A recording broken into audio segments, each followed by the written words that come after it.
Bonjour à tous, ici Nicolas Gagnon, directeur Québec pour la Fédération canadienne des contribuables. J'espère que vous allez bien. Écoutez, aujourd'hui, je fais une petite vidéo en réaction à la nouvelle dont vous avez sûrement déjà entendu pas mal parler jusqu'à maintenant, qui est nul autre que la fameuse démission du premier ministre Justin Trudeau. Et oui, il l'a fait à 10h45 AM à Ottawa le 6 janvier 2025. Justin Trudeau a finalement concédé. Il ne sera plus premier ministre du Canada à partir du 24 mars prochain, ce qui veut dire qu'il y aura une course à la chefferie du Parti libéral du Canada pour lui succéder en tant que chef, mais également en tant que futur premier ou première ministre du Canada. On verra rendu là. Mais d'ici ce temps-là, le Parlement à Ottawa sera également prorogué, ce qui veut dire qu'essentiellement, il n'y aura pas de travaux parlementaires pour les 2 prochains mois. On sait que nos politiciens à Ottawa sont pas tout à fait habitués à travailler fort fort, mais là, dans ce cas-ci, c'est quand même un petit 2 mois de congé que le gouvernement, ou plutôt que Justin Trudeau vient de leur donner sur un plateau d'argent, en attendant bien sûr la présentation du prochain budget fédéral. Et entre vous et moi, j'ai pas mal hâte de voir le dernier budget du gouvernement de Justin Trudeau, celui donc pour l'année 2025-2026. Et la raison est toute simple. Il faut rappeler que la crise qui persiste à Ottawa, ne serait-ce qu'au sein du caucus de Justin Trudeau et de son gouvernement, est directement liée à la question des finances publiques. Faut nous ramener directement au fameux 16 décembre 2024, il y a à peine quelques semaines, quand la ministre des Finances, Mme Chrystia Freeland, a littéralement claqué la porte, ne serait-ce qu'une heure avant le début du huis clos médiatique qu'elle allait mener à la divulgation de la mise à jour économique d'automne.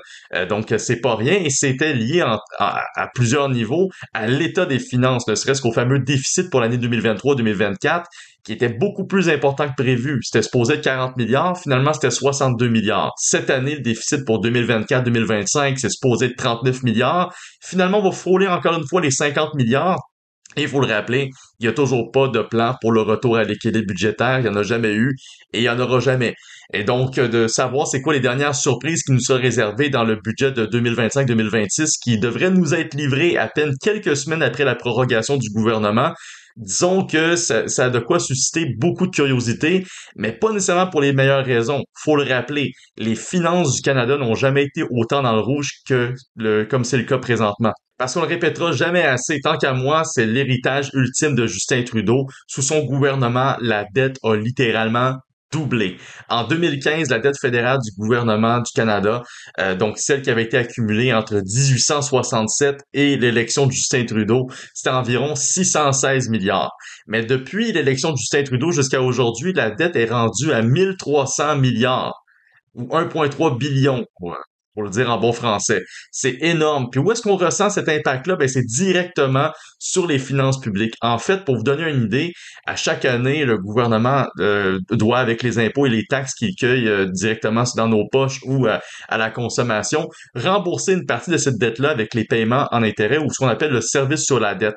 Ben, cette année, c'est supposé être environ 54 milliards de dollars qu'on va payer en intérêt sur une dette qui est hors de contrôle. C'est plus qu'un milliard par semaine qu'on paye en intérêt, non pas pour avoir des meilleurs services ou avoir une armée plus apte à défendre le Grand Nord ou avoir des aéroports plus fonctionnels. Non, non, oubliez tout ça. Ces milliards-là s'en vont littéralement être gaspillés pour être remboursés aux détenteurs des obligations de la Banque du Canada et donc ceux qui sont essentiellement propriétaires de cette dette qui a été gonflée à répétition avec des déficits par-dessus déficits. Donc oui, faut le mentionner, il faut le répéter, c'est ça l'héritage ultime de Justin Trudeau, ce sont des finances publiques hors de contrôle. Et par hors de contrôle, ici, je fais référence au fameux rapport du directeur parlementaire du budget à Ottawa, M. Yves Giroux, qui est essentiellement un chien de garde pour les contribuables auprès du gouvernement fédéral et qui a répété en fait que les projections par rapport au retour à l'équilibre budgétaire nous amènent à 2040. C'est énorme. On fait le calcul rapide. 2015 à 2040, c'est 25 ans de déficit. C'est 25 ans à gonfler une dette énorme sur le dos des contribuables et sur le dos des générations futures. Donc, on va espérer très franchement qu'au retour des parlementaires, dès le 24 mars prochain, il y aura un nouveau premier ministre ou une nouvelle première ministre qui va avoir à cœur la santé des finances publiques et qui va s'occuper de réduire les dépenses, réduire les impôts et faire en sorte que le gouvernement fédéral soit un peu plus responsable. C'est sûr qu'on met la barre très haute, surtout par rapport à ce qu'on a pu observer au cours des dernières années, mais c'est très important que le message soit martelé et ce, peu importe le parti qui est au pouvoir. Donc, je vous invite à partager vos réactions également et à partager partager cette vidéo si vous êtes d'accord. On espère que le retour, ne serait-ce qu'à la rigueur budgétaire, se fera cette année à Ottawa. Sinon, malheureusement, c'est nos générations futures qui en paieront le prix. Donc, demandons du changement dès maintenant. Merci.